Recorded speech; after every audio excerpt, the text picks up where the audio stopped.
Mi gente, you already know who it is. It's Danny Limelight. And I need all of you to subscribe to According to Woods podcast on Facebook, YouTube, and all other platforms.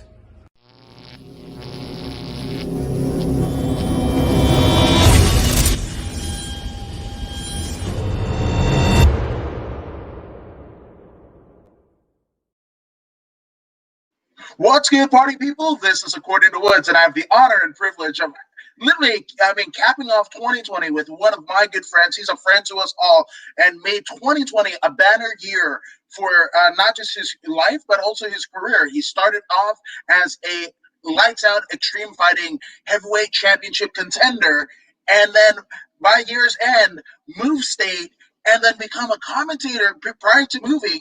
Become a commentator for Championship Wrestling from Hollywood of the United Wrestling Network, also on Primetime Live. He's the one and only Blake Bulletproof Truth. Bam! It's good to be back, Adam. Buck, I haven't seen you in a long time, my man. It is good to be back chatting with you and all the Bulletproof Troopettes and Troopettes around the globe. How you doing? I am great, my man. And again, you are somebody much like Josh Barnett, who was determined. I mean, there's a lot of despair in 2020, but you weren't going to let that tell the tale of your life and career. Because, I mean, this has essentially been, I mean, you could have walked out, let's see, in March as the Lights Out Extreme fighting heavyweight champion. That could have been a possibility. But that, I mean, literally, the way that I found out that things were shutting down was literally the day before, Thursday, March 12th, right? Because the fight was supposed to be March 13th, Friday the 13th, as you said in your promos. And it's crazy because I went to the weigh-ins, and by the time I left my house here and shot down to the 5 for Commerce Casino, apparently the whole event was canceled and everything in California shut down. So, my goodness, I mean, talk us through about that whole experience for you. Yeah, so like everybody's 2020, COVID threw a giant wrench in things that I had planned early in the year. As you mentioned, on Friday the 13th in March, I was supposed to fight for the Lights Out Extreme Fighting heavyweight title main event against Mike Quintero, who's the reigning defending champion, badass dude, and we were both coming out ready to put on a war. I have a ton of respect for Mike as a person and a competitor, but I was bringing the best Bulletproof troop ever. This was my heavyweight debut, no more weight cutting.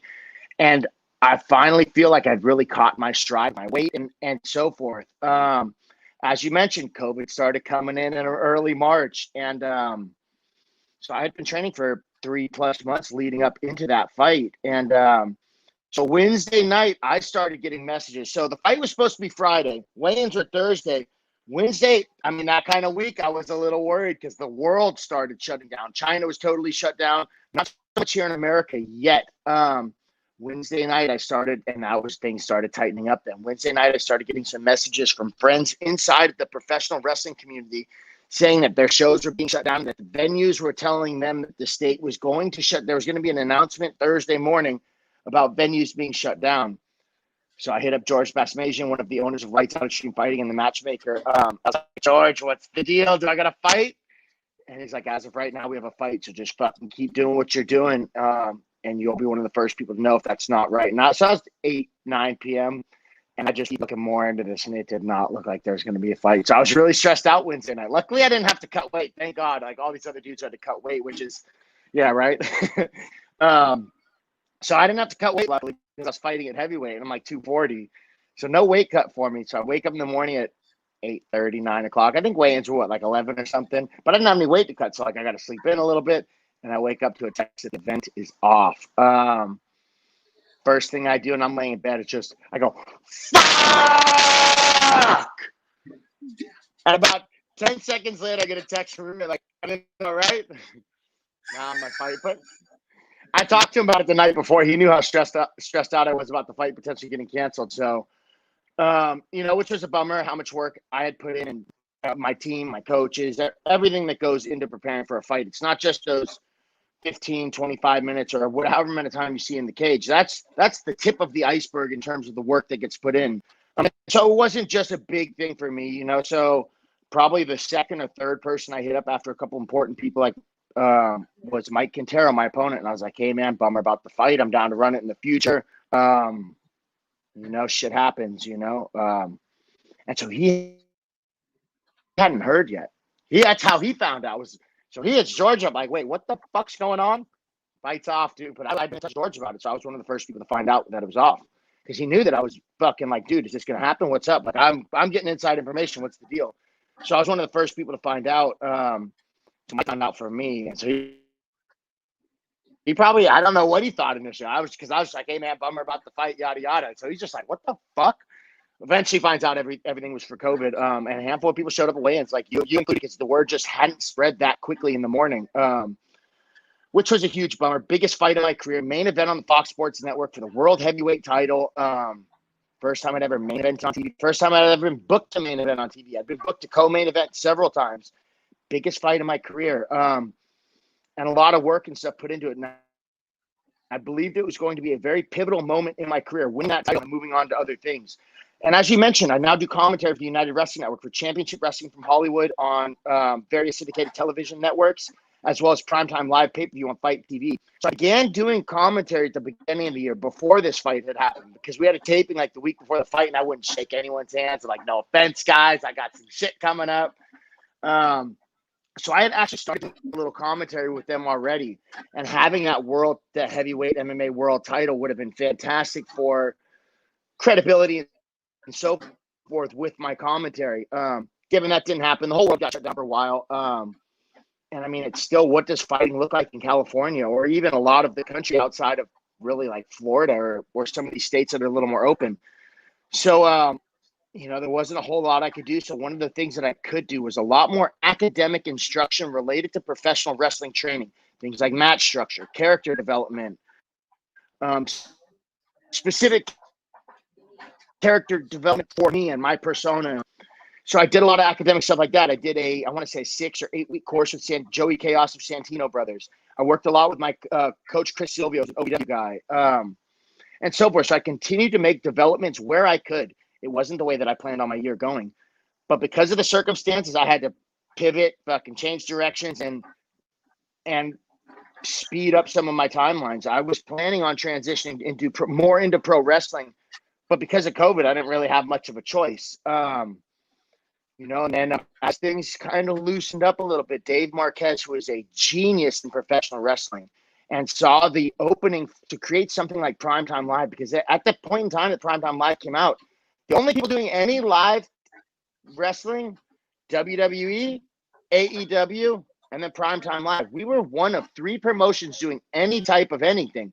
Not only that, we were putting out a weekly product that was fantastic, using high-level, world-class competitors from various promotions around the world, New Japan, AEW, NWA. I mean, man, we had 4 NWA title changes in the Power, and I was lucky enough to be a part of calling those. But so like you mentioned, I transitioned more and more into professional wrestling. And as I did that, and my focus became professional wrestling, particularly commentary for professional wrestling, I really feel like I began to catch my stride. Initially, when I was doing the commentary, I felt more like I was trying to be a professional wrestling commentator and just talk things up and say, oh, they must have felt the seismic activity from that slam all the way in San Diego, which, yeah, it's fun. But the thing is, I'm in either a 2 or a 3-man booth with 2 other very, very experienced commentators, 2 which like Todd Kennelly and Alyssa Mariano of NXT. So I'm over here trying to do the same job as these people. And not that that's wrong to do, but they have 2 people that can do that job. What is it that Bulletproof Troop can do that these people can't? And that's really to bring that combat sports analyst type vibe where I treat each match like it's a legitimate combat sports competition. Here's what this person needs to start doing, or vice versa. Or here's why this submission hold works. Here's how they need to transition through. Where I'm able to utilize a lot of my real deal submission, grappling, and combat sports experiences to give the fans some insight on this strategic battle that's going on inside the ring. Because it's not just move, end of the match. There's a strategy. And like the more people can understand that strategy, the more enjoyment you can get out of watching this battle, understanding this battle, seeing this triumph over adversity or whatever that may be. And so as I started doing that more and more, I really felt like I feel like I've really started to go after the way that I was supposed to do commentating. Really, I already really enjoyed doing commentating. I've done a lot of commentary for fighting. I've gotten great reviews from a lot of people, particularly for the minimal experience I have. But now that I'm applying that into the professional wrestling, it brings an element that not a lot of people can do. I'm not saying anybody can talk things up, because, dude, doing commentary is a much harder gig than people realize. You're not just up there talking. But where I'm able to bring something totally different to the table that brings a new level of excitement, a new level of realism, a new level of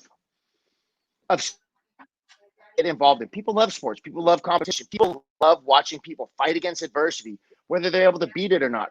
And I can help them see the battle that's going on inside of the ring or outside of the ring, or whatever, the battle that's going on between the competitors. Maybe what some of these people are thinking about, or, because sometimes you might see a guy's face and they look like they're broken, and maybe you can see they're starting to come back. And I can really put that because I've been in these I've been fighting from underneath. You've seen my fights, Adam. I haven't won all my fights, and some of the ones I've lost have been rough, but I didn't give up. And I can sit there and be like, you can see that as they're pulling themselves up. Like Fred Rosser had a fantastic match against Chris Dickinson, where you could just see the Dirty Daddy.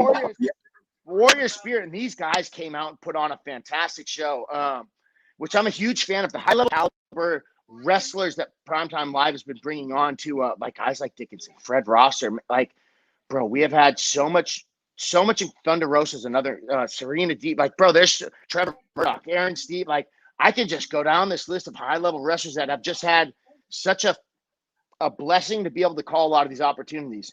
And as I've gotten more and more involved in this, it's really sparked my desire to get inside the ring. I love fucking jewelry. Have you seen that United Wrestling World title? Woo! That thing would look really nice around my waist. I'm just trying to say. So, because things started getting shut down again in California, I moved my ass out here to Tampa. You mentioned it a little bit earlier. Not a whole lot of people know this. I've been talking about it on my social media. But everything's shut down in California. So what does Bulletproof Troop does? Bulletproof Troop adjusts, pivots, and does what he has to do to continue moving towards where he wants to go. That's why I call myself Bulletproof. It's not because I don't get hit with bullshit. It's because I fucking keep moving towards my objective. That's what I did. Now I'm out here in Tampa, moved out here with my dog, a bag, sent a box. I had never met anybody here. I've been talking to Chris Silvio, one coach. But I came out here with a dream. And a dream and a work ethic to make that shit happen. Now I've been out here for 2.5 weeks training with Chris Silvio of OVW and Matt Seidel of AEW. And, bro, things are coming along very well. I'm very happy that with my progress, and I'm even more happy that I took this leap of faith into myself and rolled the dice on my future and going out there and accomplishing the things that I wanted to accomplish, because otherwise I'd just be sitting at home right now. And not that I would be hating it, but it'd be content and comfortable. And not that that's bad, but the comfort zones where dreams go to die. If I just sat, man, we don't know in California. If I sat there for 3 months right now and did nothing, and no, not hating on anybody who doesn't have the opportunity to leave or this, that, or the other, but fuck, there's big things that I want to accomplish. So I made the sacrifice. I made, moved to a place I'd never been before, bro. Like, I'm out here with no car. Like, I got to figure out how to get around, bro. Sometimes I run like 3 miles to the gym because that's the only fucking way I can get there. But you know what? I want to fucking make my dream happen. So I'm willing to put in the work that it takes to do it. And, bro, it's not always easy. It's not always pretty. And, like, people are always like, man, you're so lucky to be doing what you do. And I'm like, I'm not going to say luck has nothing to do with it, because I think that there's always a level of luck.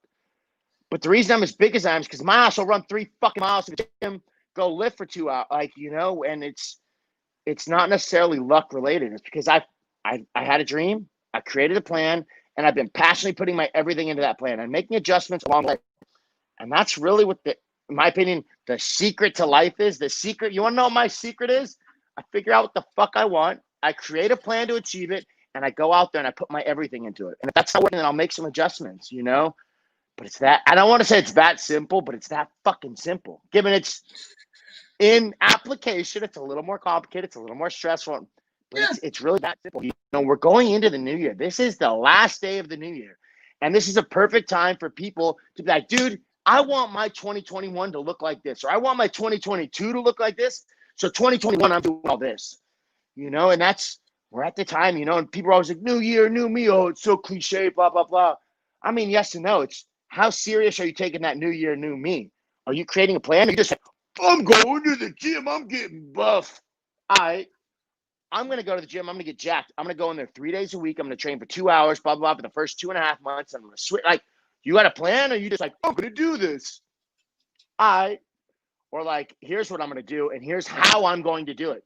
Once you got the how, I mean, you still got to put the effort in. I'm not saying it's easy. It's not easy, but it's way easier. It's like deciding you want to go somewhere. You're going to look up directions how to get there. You should be like, hey, let's go to Disneyland. Jump in the car. Like, I mean, so I don't remember what the question was, bro. Sometimes I just start talking. That's it. Fuck it. We'll go with it. But Stephen Tatum, who I believe it is, chiming over on Twitch, says Bulletproof Troop and Adam Woods in the same place at the same time. Best New Year's gift from us fans, especially on the new platform Twitch. And again, you guys joining in on Twitch, Facebook, and YouTube, can't thank you enough for chiming on. And Steve Tatum, who's a huge catalyst for this happening. So shout out to you, good sir. Now, Don McGuire of the Fighter's Voice chiming in over on Facebook says, after your fight with James Cannon, is that the point where you dedicated yourself to wrestling? I wouldn't say it's necessarily the point where I dedicated myself to wrestling. Something had happened in my life that re-sparked my interest in professional wrestling. I was always a big fan growing up as a kid. I really enjoyed watching wrestling as a kid. And then in the early 2000s, late 90s, UFC stole my heart. It's like right around finding out wrestling was fake and blah, blah, blah. And then I find out about UFC. This is the real shit. And it stole my heart, man. It stole my heart for probably 15, 16 years. And then you got me into going to some independent shows.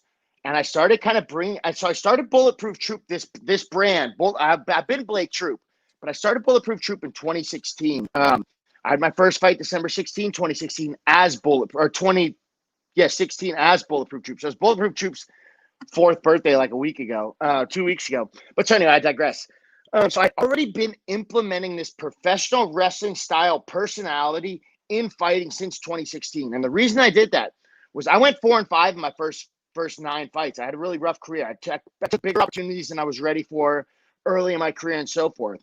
And I was at another gym down in San Diego. And at that point in my career, I was 4-5, and I came very close to walking away from fighting. Like, man, I gave myself a try. I'm college educated. I could go have a great job. But initially when I went into it, I was like, I'm going to give myself 5 years, and I'll reevaluate in 5 years, no matter what happens. And so then I was like 2.5 years in, and I was 4-5. Things were rough, blah, blah, blah. And so I started Bulletproof Troop.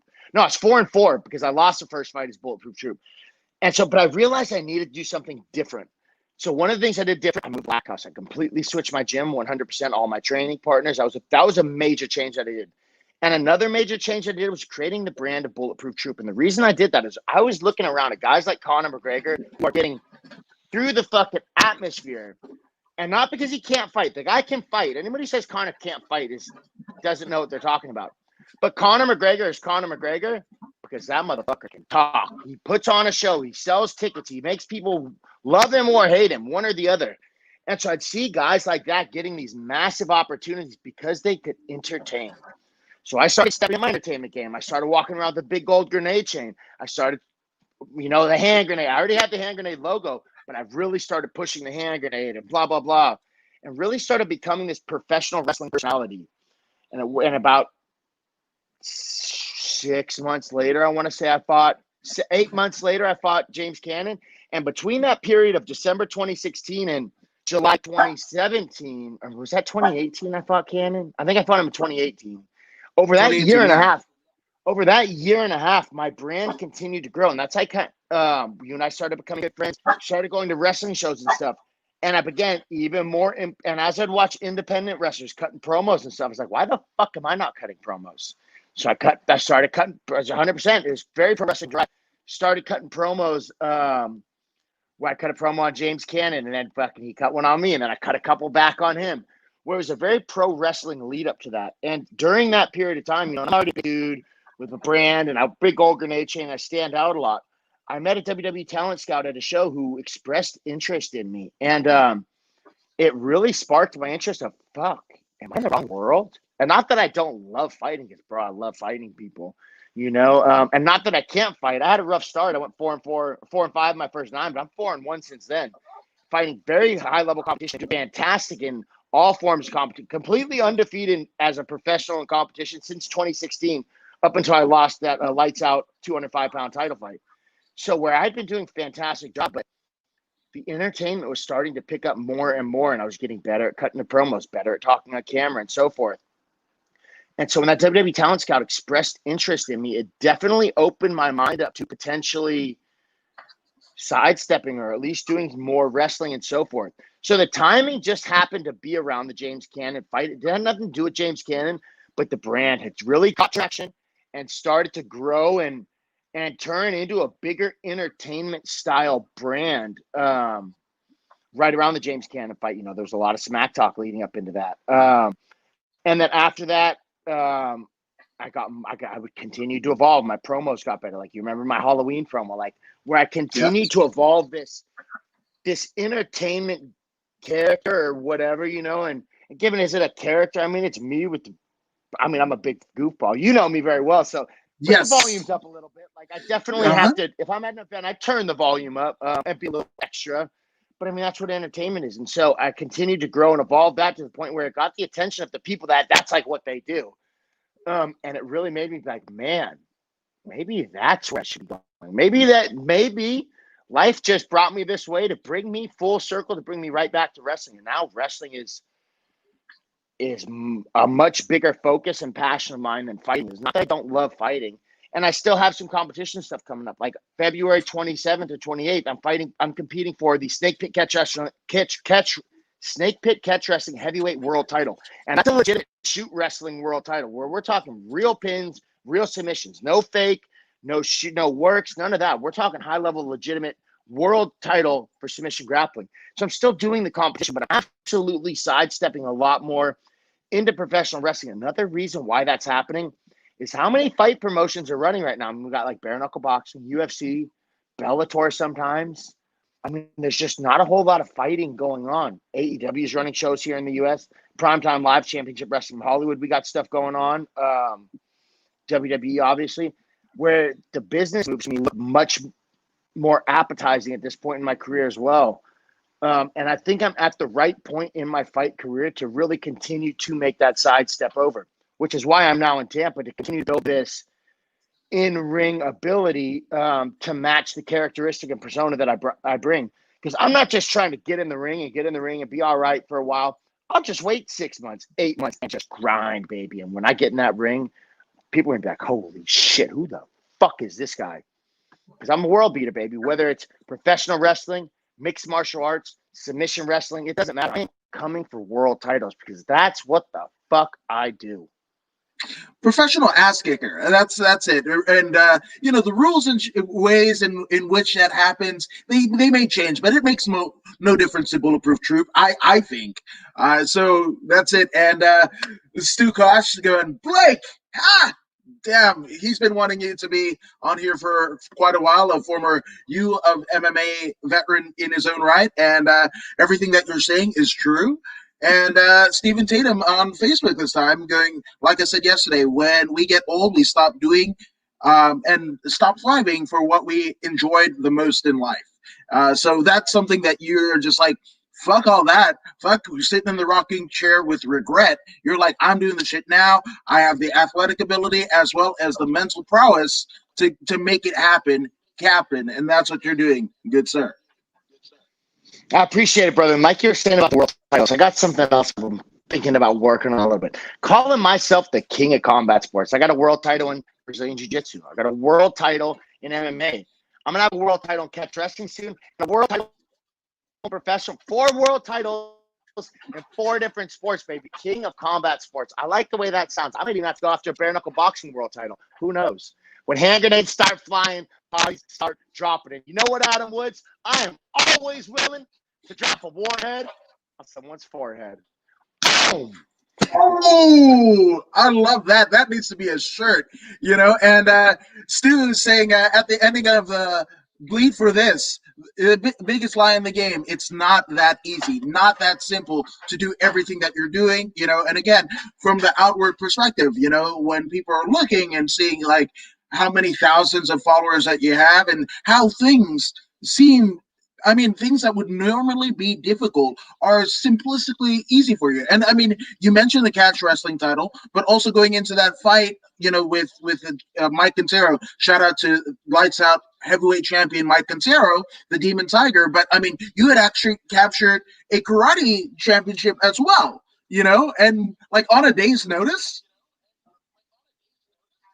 Yeah, so I took third place in the black belt division of a karate tournament, and as you know, I've never done karate before. I talked to the people putting on the promotion that I'm very close with at MMA Events Inc. I'm like, oh yeah, we got a karate tournament today. If you want to come on by, yeah, shout out to MMA Events Inc. in Rock LA. Like, if you want to come by, and I was like, can I compete? And they're like, yeah. I was like, all right, cool. So I show up like an hour later with the gi, and they're like, oh, sure, you really want to compete? Like, yeah, fucking. Like, well, what division do you want to go in? I was like, well, technically I'm probably a white belt, but I mean, that'd be kind of fucked up to put me in a white belt division. And I'm like, well, do you want to do the black belt division? I'm like, fuck yeah, let's do it.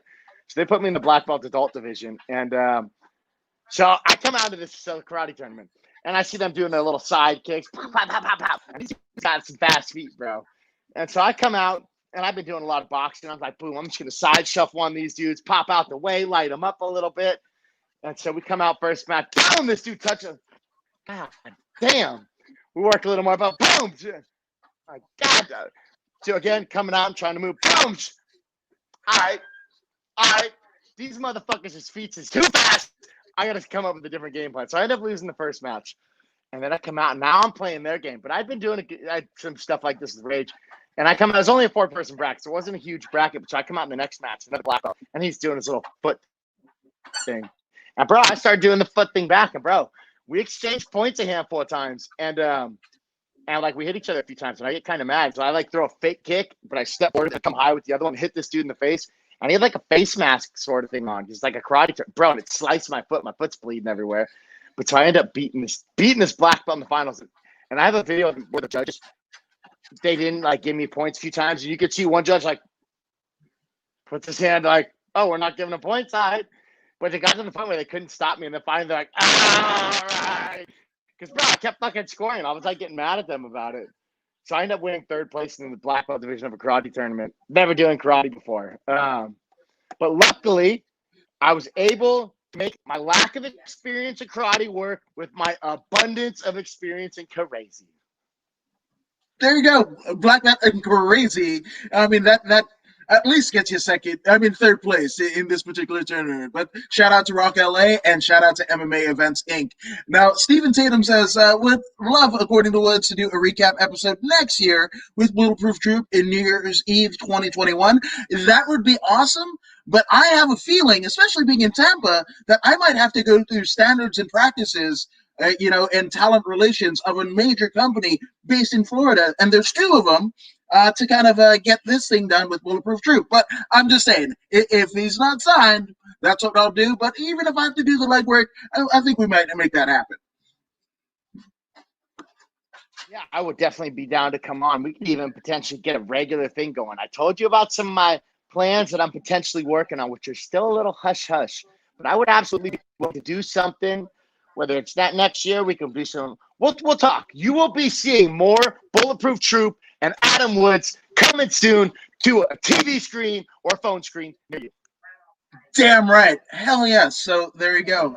There's a little bit of tidbit there. Leave the audience wanting more. And Stephen Tatum saying it in everything that you're saying. That's me too. Go out and get it. Shaman Steve chiming in over from Facebook saying, good afternoon, gentlemen. Good afternoon, great Shaman Steve. And Don McGuire saying, appreciate the dedication that you show one Bulletproof Troop. And I love it too. That's one of the most enigmatic personality is not just in combat sports, because he is the king of combat sports. Again, who would refute him? Not me, not this guy, but also in life, and anybody doesn't think I'm the king of combat sports, you can come fight me. There it is. So challenge that is out into the ether. Bulletproof Troop brand going more global than ever. I couldn't agree with you more. And great enthusiasm and energy. He's loving this interview. But that's again, it's this is Bulletproof Troop. This is a walk in the park for this guy here. And hashtag boom. This You know, is what the Bulletproof Troop show looks like. So if you want to follow me on Instagram at Bulletproof Troop or at Big Troop 22 on Twitter, then you are missing out, my friends, because this is a full-time gig right here. damn right. And Alex Ramirez, shout out to Alex Ramirez and his brother El Super Beaner. He says he knows what time it is because he says, when I see red, my opponents see black. Come on, give it to him, Troop. I didn't do it justice. My opponent sees red. Oh, wait, no. When I see red, my opponent is gonna see black. Lights out. Damn it. I love it. I love it. Now, Stephen Tatum's going, how's the training session coming along? You know, obviously in Florida, right? It's so awesome to have the feisty Thunder Rosa, you know, seen on Instagram with Bulletproof Troop. So how's that going? Fantastic, man. So anytime she's in Los Angeles, we end up getting some work, and she comes over to Black House, and that girl is a fucking killer. Not only is she a very proficient grappler, but she is a killer. She has the killer instincts, and she goes in there and tries to put in work on people. The badass that you see in the wrestling ring, that's who the fuck she is, whether it's in a wrestling ring, outside a wrestling ring, in an MMA cage. She is one bad mother hubbard. And she can, bro, she is a bad chick. And I will say this, potentially, I don't know if this would ever happen, but maybe one day, the world will get the intergender tag team that they never knew they needed in Thunderproof Troop. Who knows? It's possible. Oh, damn, that needs to be a fucking shirt. That needs to be a fucking shirt. My goodness. Oh, that's amazing. And Wrestling California says, what's up, guys? Shout out to Wrestling California. I mean, literally, prior to COVID, literally covering all spans of pro wrestling here in California. So shout out to Andrew and all of the people there at Wrestling California. And Shaman Steve is just loving every bit of this. This laughing emoji is all about. And fuck yeah, Special Forces. Again, fucking warheads that you're going to be fucking, oh, I love it. I love it. And Too Late says, lights out. On people's foreheads, baby. That is it. That is it. So I got to ask, right? So obviously, you know, there are a lot of similarities, you know, between combat sports and pro wrestling, right? And then, you know, they borrow from each other quite a bit. Submission grappling, I mean, when you go back to the pantheons of ancient Greece, right? Probably, you know, submission grappling now is more likened to what it was from the very kind of the inset, which is kind of weird because they are eliminating pro wrestling from the Olympics. It's weird. It's weird. It's weird. But I digress, right? So what have you learned by obviously going in both sides, submission grappling and now professional wrestling? What are some of the things that you didn't know before? Man, I would say one of the biggest things that's been a difference in professional wrestling versus fighting is people take things very personal in professional wrestling. I know we're going to fight each other. Sometimes say something in professional wrestling, people get like really mad because they know we're not really going to fight each other. Like, but I would say that's been one of the biggest differences. I mean, it's very similar, particularly the way that I plan on implementing my skills in professional wrestling. I'm going to keep it very shooty. I like it old school, bro. My finishers going to be the hand grenade, the elbow, and the headlock. Triple H, baby, changing the game, bringing it back to the old school. Hand grenades, elbows, and headlocks. The game changed the game. I fucking love it. And one of the spots that I don't think anybody does, and you know me, I'm a huge aficionado of vintage wrestling, right? Some things that were done right the first time, they shouldn't be changed. But the fact that nobody has actually implemented a Vern Gagne dropkick. Vern Gagne of the AWA, he would shoot people off and literally he'd wait for them to come, right? Hit the drop kick and literally do a 360 and take a flat back bump. And I'm like, that's the shit. And it looked incredible as shit. I mean, so much artistry, but so much badass. You could see that happening, in a drunk bar fight in Minneapolis. Like, just wait for the guy to come and fucking drop kick him to holy hell. I'm just saying. I'm a big fan of the old school stuff like AWA, NWA, like WCCW, like the old school fucking wrestling. Like, I like that shooter vibe. I'm trying to bring that back. Real deal shooter right here. Bang, bang, Bulletproof gang. Damn I just right. the other day, Danny Hodge died, and I did a little tribute video to him.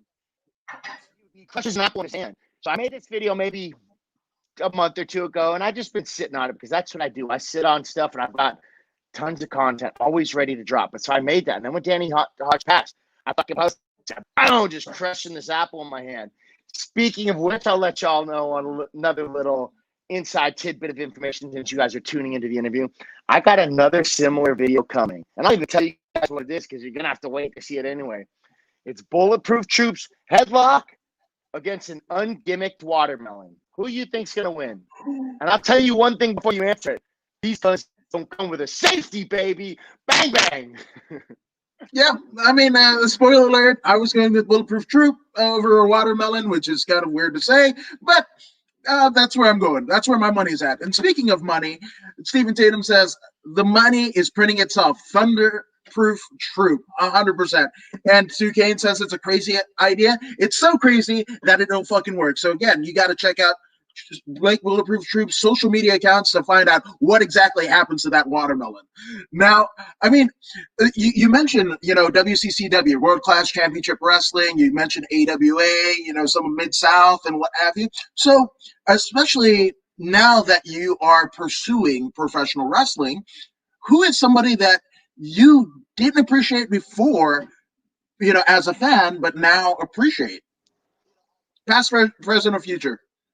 You know what? I want to say is probably one of the best wrestlers that I have ever watched is Eddie Guerrero. I've been watching a handful of stuff, and I've been told different people to watch for not necessarily to mimic them, but to see people have like a really badass presence or the way that they sell stuff or so forth. And one of the matches that I was told to watch was Batista against Eddie Guerrero because Batista's a big, bad, savage motherfucker. And I watched Batista versus Eddie Guerrero last night. And nothing against Batista, but bro, Eddie Guerrero made that dude look so good. Like, made him looking. And bro, the battles were like fighting a hand up, come slap like bro, Eddie Guerrero. I enjoyed watching Eddie Guerrero. He had great promos and stuff, and I thought he was a great wrestler as a kid. But now that I watch wrestling with a more analytic eye, I can see who's really working and who looks good and who's just a big fucking so-and-so. Like, I didn't really understand why everybody roasted Goldberg so bad before. Now I'm not that surprised. And bro, but watching a guy like Eddie Guerrero, that motherfucker can work. I'm a big fan of Kurt Angle as well. The way he was able to implement his wrestling into professional wrestling very smoothly. Like it looked like a natural application of it. And so I say Kurt Angle too, because I plan on doing something similar, given I'm not an exactly Olympic style wrestler. But I'm going to be somebody who's going to be implementing my real life shoot skills into a work style setting. And man, that guy did a fucking fantastic job of it. Like his match with Benoit at WrestleMania, that opening exchange of incredible. And I would like to see, and that's when I say I want to bring the old school shooter back. I want to see two dudes who can wrestle like that have some dope exchanges during shines and stuff where it's, and you can't fake that. Like, and I'm not saying that fake's probably the wrong word. You need to be skilled, proficient in legitimate grappling to have that kind of exchange. You can't have that type of exchange and not be. And so I want to bring a lot of stuff like that back. I think that's one of the things I personally would like to see more of in professional wrestling is fundamental wrestling skills. I'm cool with spots. I don't mind people going to the top rope and stuff, but I think you can get more out of selling a fucking grappling exchange and like a fucking whole headlock series and stuff. Like, dude, when I was watching Batista and Eddie Guerrero, bro, they had the crowd eating out of the palm of their hand in a headlock battle. Bro, why are people diving face first through a fucking or out of the ring when it's like, bro, you can get a pop without having to do the wild shit.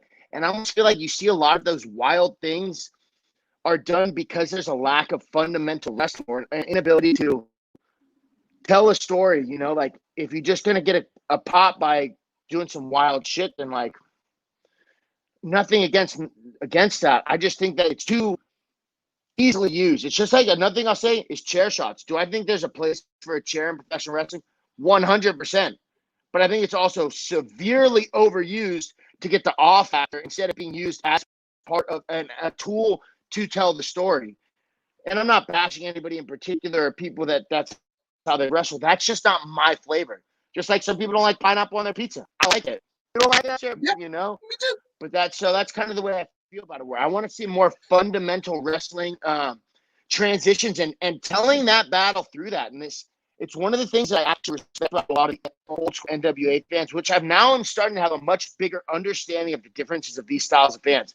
They like that old school shit. They like that legitimate match, like, you know, and I'm a fan of that, you know, where I plan on implementing old school wrestling style and vibe with a modern day splash of entertainment and personality and the gimmick and the promo and so forth. But with that old school shooter vibe in the ring.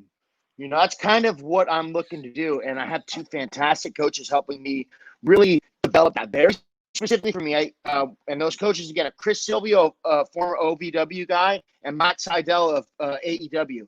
And where I'm having this really custom tailored and created everything that matches my brand. I'm doing group classes. I'm doing a lot of privates, you know, where it's not just, I'm really trying to find some of the best people I can to help give me the best guidance I can that I've experienced in the business to show me some of the best ways we could take this brand.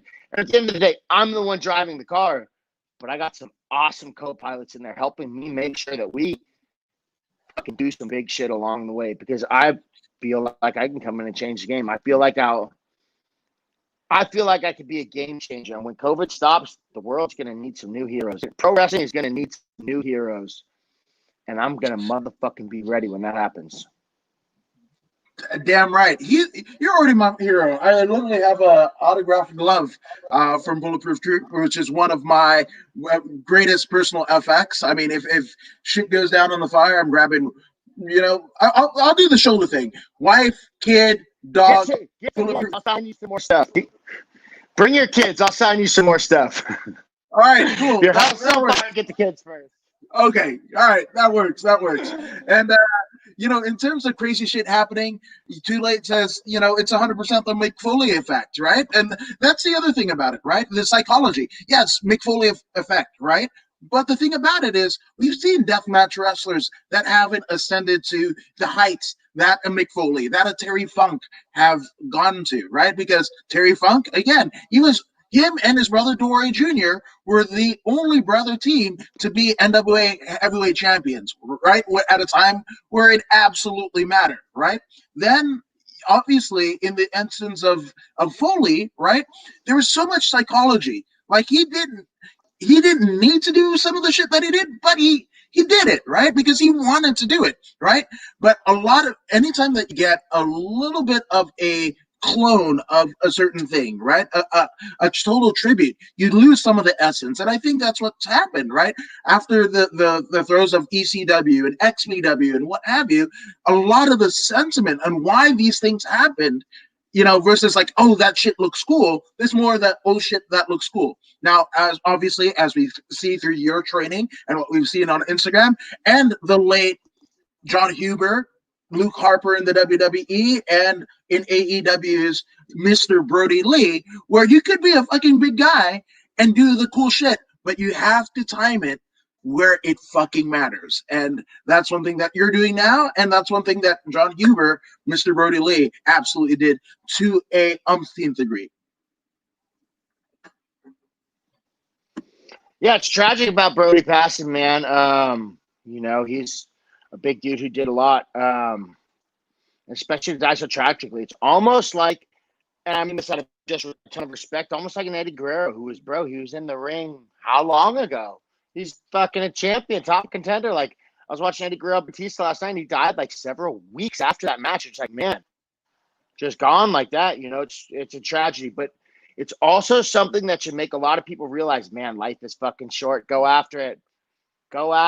You know, it's a big, strong motherfucker like Brody Lee. I mean, and I don't know a ton of details about it, but man, if you look at that dude, you probably think, man, it'd take a lot to stop that guy. And now he's fucking dead. And it's tragic, but everybody should look at that and be like, dude, I need to go out here and start doing what the fuck it is that I want to do with my life, because it could be gone tomorrow. Absolutely. And a And I little know it quick sounds tidbit. cliche, but it's so true. It is absolutely true, right? And you know, a little bit of tidbit, and I'm sure it's common knowledge, but I mean, for those who don't know, Eddie Guerrero, on the weekend that he ended up passing away, he was actually supposed to win the title going into the European tour. So I mean, literally at the top of his game. And again, Brody Lee was, literally cherry picked at the top run, biggest run of his career, you know, that spans, almost, 2 decades. So again, shout out to the Huber family and, all the friends of John Huber, Brody Lee, Luke Harper, and an incredible tribute that was just live on the WWE's social media pages, on, people speaking of him, and the a magnificently done tribute that AEW did last night on Dynamite. So shout out to you guys, man. Oh no, in terms of wrestlers, right? And not that people won't know it, but I'm going to throw Arn Anderson in here. He is the creator of not only the Gourd Buster but the Spine Buster. And for my money, nobody does a Spine Buster better than Double A Arn Anderson. And he's one of those sleeper hits where, like, yes, he had flair, but damn, Arn is like right fucking there, man. I'm a big Arn Anderson fan. Another thing he used to do is he would implement a lot of legitimate shit stuff where he act like he's shooting a high crotch, shoot a high crotch, shoot a high crotch, make it out of the way. I'm a fan of, and that's, bro, you're telling a whole story right there with fucking reaching for a leg, but like you're showing an offense. Ooh, almost got you, boom, you know, where it's, and that's when I say things like fundamental wrestling skills, I think, are a big thing that is lacking in today's wrestling. And again, not bashing anybody in particular or anything, but man, a little bit of wrestling skill, in my opinion, could go a very, very long way. Yeah, no, 100%. And again, there's a lot of there's more money in combat sports. And I'm factoring, pro wrestling as a combat sport. That is combat as fuck, right? But again, you go UFC, Bellator, LFA, One Championship, AEW, what is it? The Collective, GCW Collective, WWE, like Impact, like everybody is firing on all cylinders. So again, if you are want to make a name and put in the hard work, there's more money in combat sports in all facets than there ever has been before. So if you sit around this time next year going, oh, why didn't that happen to me? You gotta look internally and go, like, what the fuck am I doing? Which is why I say, hopefully we can do this again this time next year. But I mean, you might be signed and I might have to go through talent relations to get you again. So I'm just saying, because you're going for it. Go for it, baby. We'll figure something out. We'll be in touch. You always know you're going to be one of the first to know of any big news or things going on in the Bulletproof Troop world. One of like the generals of you're like the media general of the Bulletproof Troopers. All right, Captain. I appreciate that in the greatest respect.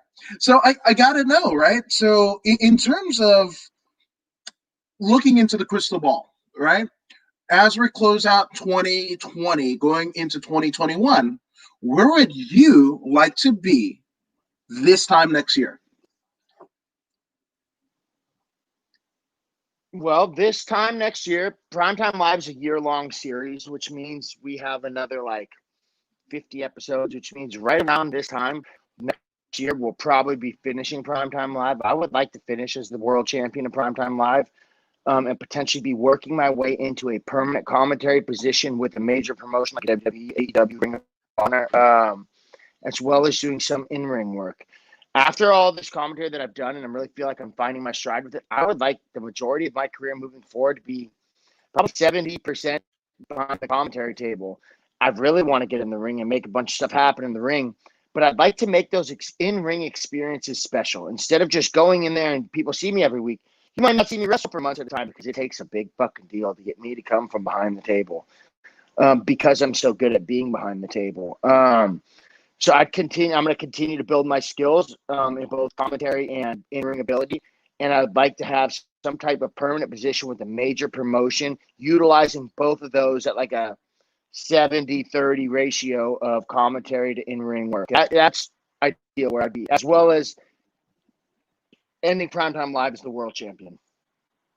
I absolutely love it. And again, so, most people forget, right? Hogan didn't work every show, right? He was a special attraction. Andre didn't work every show. He was a special attraction. So again, it has been done before and it should be done again. Certain appearances need to feel special, right? And in the instance of doing kind of moonlighting in one and the other, we've seen none other than the Irish Dragon, Paul Felder in the UFC. Literally, in this year, that's why a lot of people have him as this sleeper hit fighter of the year, because in this year, not only has he commentated a litany of shows, caught and beat COVID, he cornered one of his teammates, right, and then jumped back into the commentary's desk and then fought, right? And then a week later went right back to commentary. So you could be essentially pro wrestling's equivalent to the Irish Dragon, Paul Felder. But then there's no equivalent to Bulletproof Troop. I agree with that. And something else, here's another little thing that I would like to do around this time next year is, like I mentioned, I'm competing for the Snake Pit Catch Wrestling World title in February. If I win that world title, which I believe that's going to happen, they would be okay with me defending that title on televised promotions for professional wrestling. So you might even see me defending multiple world titles under various rule sets in professional wrestling, which would be fucking awesome. I love that idea. I mean, I think the essence of Lou Thesz and Ed Strangler Lewis would love that idea, to the pantheon, because that's essentially what those gentlemen did. And current day, catch wrestlers like Hallie Anenson and the War Master Josh Barnett would be very proud to have you carry the mantle for both combat sports as the king of combat sports. I think there's a special place in Billy Robinson's heart for Bulletproof Troop. Absolutely. I'm a huge fan of Billy Robinson and a lot of the things that he has taught. One of the things I'm going to do in preparation for that four-man world title tournament for Snake Pit Catch Wrestling is I'm going to go train with one of Billy's students, a guy named Joel Bain, who's the head of Snake Pit USA. Joel and I have become very good friends. After I hit that rolling cast in the Absolute Division Finals, he was just like, bro. And I remember talking to him after. He's like, dude, I saw it. And I was like, and I pointed to Dave, who's the ref, and I was like, did you see that? Dave's like, I saw it. And what's funny is he told me that. But I always put my phone on the side so I can record my match so I can watch it. And I saw that interaction. He says it and looks at Dave like, Dave's like, I saw it. It's like, yes. But so after Joel saw my competition, then because I won gold in the heavyweight division as well as the absolute division, Joel saw a lot of potential in me. And not only that, but the drive and the catch wrestling heart and base that and foundation of what Snake Pit is. Because Snake Pit's some bad motherfuckers that are down to get in and tie the fuck up. And I feel like that suits me. I think it really matches me very well. And so Joel sees a ton of potential in me and wants to help me do some preparation for that. So I'm going to go up, train with Joel in New Jersey for about a week, stay at his house, and just fucking grind. That'll probably be the last week of January. And then I got like 4 weeks of leading up competition preparation, which I may be back in Los Angeles for training at Black House. I may stay out here in Tampa. I'm not 100% sure what that will look like, but I'm training with one of Billy Robinson's top guys, baby, and I'm fucking excited for that because I'm a big fan of that old school catch shit. And if it'll work for real, it'll work on a work, and I can make mean things not look as mean as I can make them look. I can do some, as you've seen with some like face cranks and stuff, I do mean stuff to people on the mat. And I can definitely implement some of that, especially with the guidance of somebody like one of Billy Robinson's students, because Josh Barnett's a Billy Robinson guy, Mm-hmm. Yes. Implementing a lot of that smashy smash into some of my professional wrestling as well as my MMA and my grappling. Because at the end of the day, I'm a real deal shooter. That's going to do professional wrestling, not a professional wrestler. Nothing against professional wrestlers, but I think there's a big difference in someone like me that's actually ripped someone's arms off to take a belt home. Nothing against people that take belts home for not having to rip people's arms off. But if I want a belt, I'm motherfucking taking it. Damn right, with force. But obviously, my man, you have had a litany of people help show you the way in the instance of Peter Frampton, right? Help show you the way. So let's get some shout outs of the way. So for some of your ardent supporters, both professionally and personally. Absolutely. I'm gonna start with my coach Rage. Rage was one of the people that have really changed my career and helped put me on a new direction. One of the coaches became my head coach when I came to Black House, and I attribute a lot of my success to. I did a lot of work for it, but man, he has really helped guide me, mentor me. And I'm not just talking about things on the mat. I'm talking about things in life and so forth. Rage has been a big one. I'm going to go to, I don't want to say the cliche ones, but the ones my parents, my siblings, people that have supported me, close friends, people like you that have brought me on shows. Bro, you encouraged me to cut the promos. You're the only person who's ever been in a promo. You've been in 2 of them. You were in the one of Bumps and Bruises, and you were in the math one for James Cannon. You're the only person who's ever been in any of my promos. So you've been a fucking major supporter of me. And not only that, you introduced me to WWE talent. You've done some fantastic things to really help me. Another person I owe a massive shout out to is Dave Marquez. That man has done very, very much for my career. Put me behind the commentary table, has teased me in the ring for Primetime Live, and has done a lot of things, Championship Wrestling Hollywood, Primetime Live, and so forth, to really help me put myself in a position to get to where I'm trying to go. Did he do the work for me? No, nobody can do the work for me, but he has put me in fantastic spots and given me major opportunities to grow and to shine, particularly the commentary thing. And so much to the point where, man, he might be pivotal in my career. I didn't realize how much I enjoyed doing commentary for professional wrestling until Dave put me behind. And I didn't not enjoy it at first. I just felt out of place. I felt like I was trying to play something that I wasn't. And now that he's encouraged me to keep it in my wheelhouse and the things that I'm good at, I feel like, all right. Now I see what I'm doing and how I bring this to the game. And that epiphany moment that I had for commentary, treat this shit like a fight, blah, blah, blah, like keep it into your skill set, is the exact same epiphany moment I had with, oh shit, I need to do the same thing for my moves too, huh? So Dave has had a massive, probably the single biggest influence on my wrestling career thus far. Can't thank Dave Marquez enough. Another person who's been very instrumental is Aaron Stevens. A lot of people might know him as Damien Sandow. So he's the booker for Championship Wrestling Hollywood as well as Primetime Live. And I ride to the show with him all the time. And he has put some incredible knowledge in my ear where I ask him a whole bunch of stuff. He gives me his advice about things or why they're booking things a certain way or why this and that. So I can really understand the psychology of it. And it's not just, here's what we're doing. Here's why we're doing this. And if we did it like this might not make sense, blah, blah, blah, blah, blah. Like for me, the season finale of Primetime Live, they had me come from behind the commentary table and cock back, like wind my hand grenade up and cock back like I'm going to hit a guy. And at first I'm like, well, have you hit him? And then we might, like, because we're going on hiatus, might put him in like a neck brace and blah, blah, blah. And like, but actually we have Championship Wrestling Hollywood tapings. I don't even think you should hit him. I think you should just cock back, scream.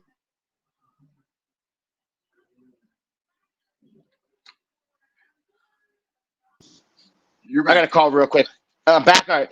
But so where he explains, let's just have you cock back. He screams and faints. You don't even have to hit the guy. We save your punch we can build that up. Eventually you'll hit somebody. But right now you're so scary and badass that all you got to do is cock that hand back if people are screaming and fainting. Instead of having me hit the dude. Because let's say I just hit the dude.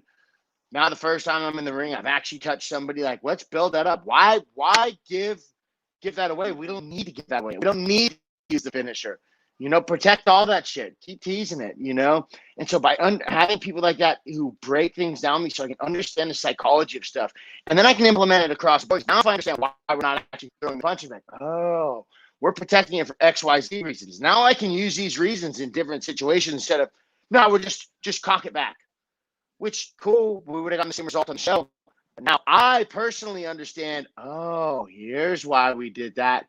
And so now if I'm looking at other storytelling situations, I might be like, oh, maybe we want to protect this or maybe blah, blah, or, or so forth. So Aaron Stevens has been another massive person.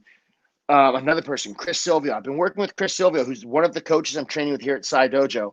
I've been working with Chris since about March doing online courses on a variety of things, wrestling related, match structure, character development. He'd give me homework for matches to watch. That's why I was watching that Batista, Eddie, and so forth. And so he really has shown me a ton of stuff as well about the understanding and the psychology and so forth. So Aaron Stevens is an OVW Rip Rogers guy. Chris Sylvia is an OVW Rip Rogers guy. So both these guys have fantastic understanding of psychology, building up things so that you can get a big pop on your spot later on and like building the desire for it.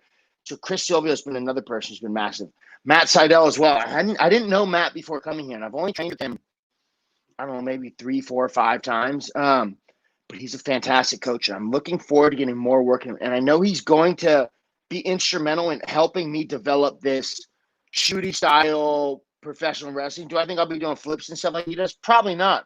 But that guy has some fantastic transitions. Slam, poop, boom, boom, STF. That's the type of stuff where I'm like, oh, because when I do combat, I put over, if someone can slam someone, stay attached, into another move, into this, into a pin, or into a submission, I put that shit over huge. Because that's, to me, that works. You pick a dude up, slam, and walk around for a second. Grab an arm, slam, walk around. Yeah, I get it. I get it's pro wrestling. I get that it's a show. But if you slam the boom, you stayed attached, looked around, pow, pow, pow, slam, looked around again. But I still got the arm. Boom, wow, now it's slapping the submission hold. Well,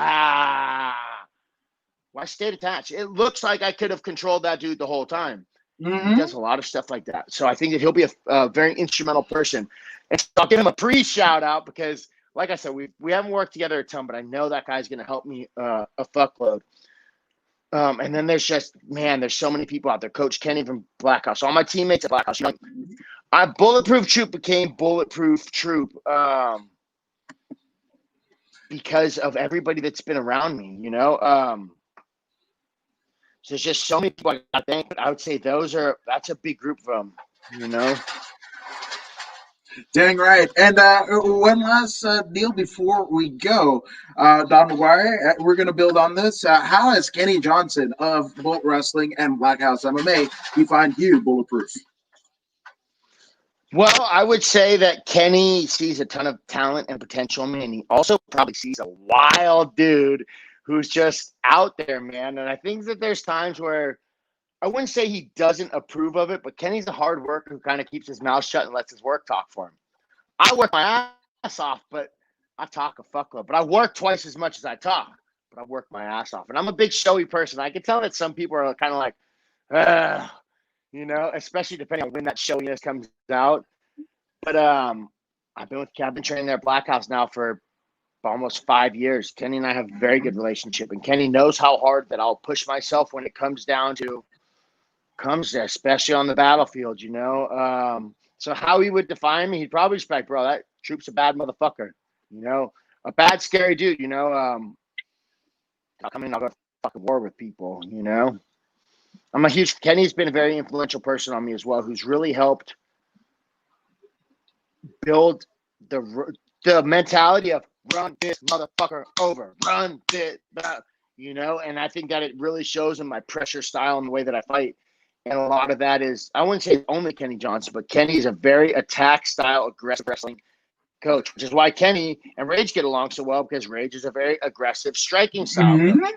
Bring the fight to these motherfuckers. And I think that for that reason, both them get along great, and I get along with both of them great. Damn right. I love it. And I mean, you get along great with everyone except for people who don't want to get along with you. And I don't know why those people would exist, but they do, whatever. But for the people that want to be in with the Bulletproof Troop Army, one of a Bulletproof Trooper or Troopette, where can they find you, good sir, on social media? See, you can find me at Bulletproof Troop on Instagram, at Big Troop 22 on Twitter, or Facebook.com/Bulletproof Trooper. I'm working on my website right now, but about 1 week will be up.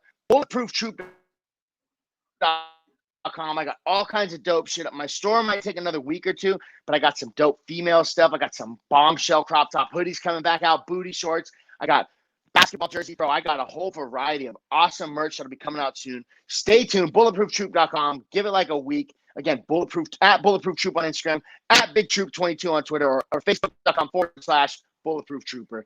Tune in. And much like you, good sir, Kenny is just real, no bullshit, but as are you, good sir. But again, thank you for joining us here to cap off a wonderful 2020 of this year, because I mean, I'm a guy who sat on my ass, but if I was going to sit on my ass I'm going to do 300 some odd podcasts, and I'm at 260 somewhat. So again, to cap off this year with you, who has done so much in 2020, I can't thank you enough, my man. I appreciate you. Always a pleasure coming on, my man. I'm fucking super proud of everything that you've been doing too, bro. So keep it up, bro. I am rooting for you. To have Bulletproof Troop in your corner, there can't be a better way. There can't be a better way. But again, thank you guys for joining us here at According to Woods. And if you guys haven't already done so, I warmly encourage you to go ahead and subscribe to According to Woods on Facebook, Twitch, and YouTube. And I mean, Troop, you're subscribed. You're one of the early subscribers.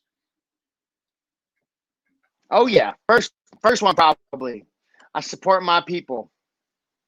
Dang right, and we will support you back. But if you don't take my word for it, or Bulletproof Troop, well, here's pro wrestler Zeta Zhang. Hey, this is Zeta Zhang. Make sure you subscribe to According to Woods YouTube.